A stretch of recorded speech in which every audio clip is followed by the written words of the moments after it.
अब शास्त्री जी, जो कथावाचक होते हैं, प्रवचन देने वाले साधु संत होते हैं, आमतौर पर धीर गंभीर स्वभाव के होते हैं, लेकिन आप बड़े नटखट हैं, चंचल हैं, मस्ती करते रहते हैं, और आपके जो भक्त हैं उनके साथ भी खूब मस्ती करते हैं। जिसकी मस्ती जिंदा है उसकी हस्ती जिंदा है, वरना जबरदस्ती जिंदा है। हमारे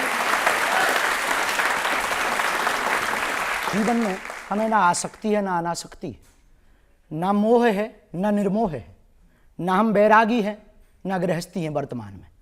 तो भगवान की कृपा से जैसा जीवन है, सबकी अपनी अपनी प्रवृत्तियां होती। स्वभाव में साधु में गंभीरता भी होनी चाहिए, चंचलता भी होनी चाहिए, पर जिंदगी को आनंद की तरह जीना चाहिए। इसलिए हम मस्ती के साथ जीते हैं, परवाह नहीं करते कि लोगों को क्या टेंशन है, क्योंकि हम टेंशन लेने नहीं आए, कुछ लोगों को देने आए। तो ये जो आपका चंचल स्वभाव है, ये जो मस्ती है, ये अभी एक्वायर किया है, बचपन से ही ऐसे हैं? जन्मजात, और शायद पिछले जन्म का याद नहीं है, लगभग ऐसे ही रहे होंगे। हम ऐसे ही हैं। उसके पीछे कारण है कि हमने अपनी ज़िंदगी में, हमारे गुरु से एक बात हमने सीखी। हमारे गुरु ने कहा था कि सीरियस देखना है तो अस्पतालों में जाओ। सीरियस लोग तो अस्पतालों में मिल जाते हैं। ज़िंदगी एक संघर्ष की कहानी है। ज़िंदगी एक ऐसी जुबानी है जिसको जीना है और खुलकर जीना है। ऐसे जीना है कि कोई हमारे जीवन को आए तो इतनी खुली किताब हो, कोई भी आकर के पढ़ जाए। तो जब बचपन में शरारत करते थे तो स्कूल से डांट भी पड़ती होगी? हमारे टीचर हमको बहुत प्यार करते थे बचपन से ही। हनुमान जी की कृपा, गुरु जी का आशीर्वाद, तो हमको बहुत, हमारे जो टीचर थे, और अद्भुत बात है, हम दुनिया के इतने विचित्र विद्यार्थी हुए कि जिन टीचर से हमने पढ़ा है उनको ही हमने सिद्धि पाने के बाद चेला बनाया। उनका पर्चा बना दिया आपने? उनका पर्चा बना दिया। पर्चा बनाया सो तो ठीक है, उनके अंदर वो भाव जगा। उन्होंने कहा कि वो बात अलग है कि आप हमारे विद्यार्थी रहे, पर हमारी इच्छा है कि आप हमको मंत्र दीक्षा दो। तो पहले हम यस सर करते थे, अब गुरु पूर्णिमा पे वो हमको जी गुरु जी करते। अब हम ये तो कह नहीं सकते कि आशीर्वाद चेला, तो हम कहते हैं आप तो आप ही हो। लेकिन मैं सुना कि बचपन में काफी अभावों से गुजरना पड़ा, मुश्किल का सामना करना पड़ा। हमारे मस्ती का एक ये भी कारण है, क्योंकि हमारा जीवन बहुत अभाव में गुजरा, जीवन बहुत विचित्र संघर्ष में गुजरा। आज भी संघर्ष है, और संघर्ष होना चाहिए। संघर्ष कोई बुरा नहीं है। जो मुस्कुरा रहा है निश्चित उसको दुखों ने पाला होगा।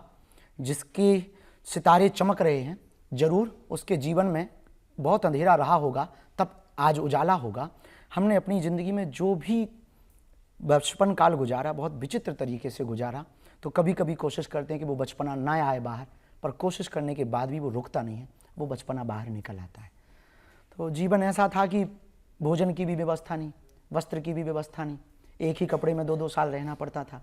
भोजन के लिए भी गांव में घर घर जाना पड़ता था, तब कहीं चावल मिलता था, कहीं आटा मिलता था। उससे फिर माँ भोजन बनाती थी। हमसे छोटी एक बहन, हमारा भाई भी था।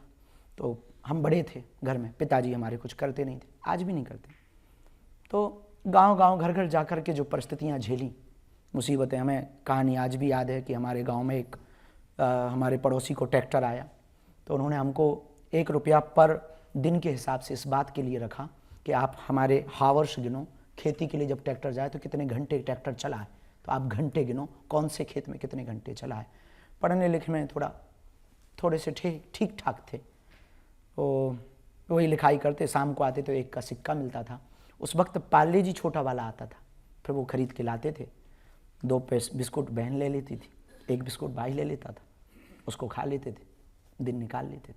तो मेला बगल में खजुराहो है, हमारे यहाँ मेला लगता था। मेला में नहीं जा पाते थे, तो माँ से कहते थे बाकी बच्चे पपीरा लाए हैं, कोई डमरू लाए हैं, हमको भी जाना है। तो कोई उधार देता नहीं था, ले जाता नहीं था।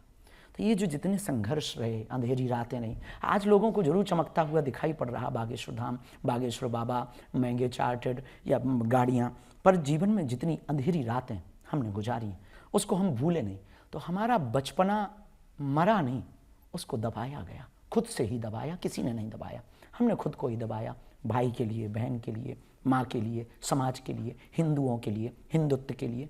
फिर अब जैसे ही यहाँ पहुँचे थोड़ा हौस आया, तो अब लगता है कभी कभी कि कोशिश करें कि वो दिन देख लें। कभी क्रिकेट खेलने का मन करता, कभी मौज मस्ती करने का मन करता, पर ऐसा कभी कोई कृत्य नहीं करते जिससे हिंदुओं को नीचा देखना पड़े।